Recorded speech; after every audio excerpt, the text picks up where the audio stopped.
welcome back to Backyard Science. My name is Rebecca and I'm a service learning student at CSUMB.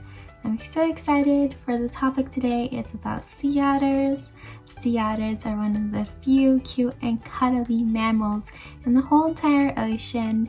And did you know how vital they are to the marine ecosystem around them?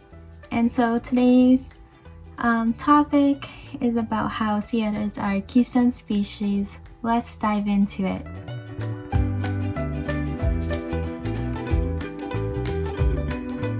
Sea otters are restricted to coastal areas because they feed on clams and sea urchins from the sea floor.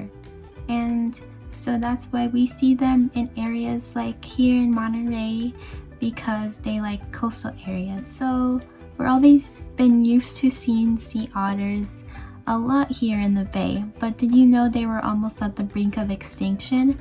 During the 17th century to 19th century, there was a fur trade that almost led them to the brink of extinction, and at one point the whole entire California sea otter population was at 50, like only 50 sea otters, and that is really dramatic, and it has a really negative impact on other organisms and the food web because of such an important role sea otters play in it. Sea otters don't have blubber or fat like other sea animals do in order to protect themselves from like the really cold temperature of the ocean. So they have these fur coats that are triple insulated and have over 1 million follicles of hair inches to protect them, but that still isn't enough. They still have to eat a lot of food to increase their body temperatures, and when I say a lot, I mean a lot. They eat over 30% of their body weight in order to keep their body temperatures up.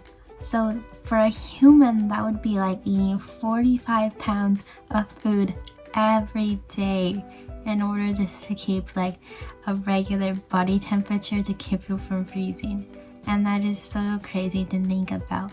But now thinking about that, that is the role they play in taking care of the sea urchin population, because they have to eat so much sea urchins. But what happens when the sea otter population decreases and there is not a lot of sea otters to take care of that population? So when there is too many sea urchins and no predators to take care of them, it leads to something called a sea urchin barren. And a sea urchin barren is when there is an exceeding level of like sea urchin population, and a lot of them are starving because they're competing with each other for food.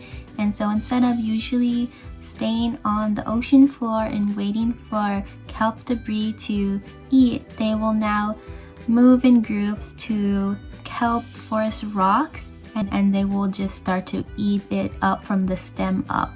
And so that leads to the whole entire deforestation of kelp forests. Deforestation of kelp forests are terrible and very dangerous for the lives that live in there. Many mammals, fishes, birds, and invertebrates, they live in there for shelter and food and safety. Kelp forest dies, all the biodiversity that comes with it dies as well. So it's very important to protect keystone species like otters that protect the kelp forest from dying. And so when we saw the sea otter population start to rise back up again, we saw that the kelp forests began to recover again.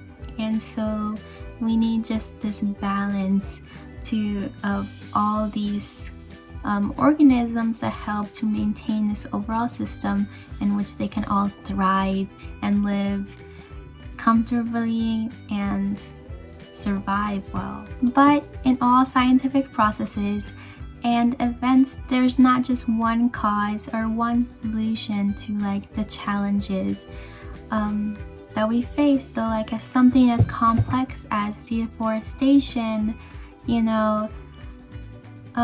the sea otter population decreasing is not the only reason for kelp forests deforestation. It can also come from climate change, and so when the water temperatures rise, it makes it so there's an increase in sea urchin populations as well, so that can also be a factor, and also oxygen levels, and as well as sea otters being hunted. Like, that's not the only cause of the decrease in their population. It also could come from events like oil spills. That means we have to stay informed and continue learning about causes and topics that are important to us and important to our communities and our environment. Thank you for listening to me, and I hope you learned something today.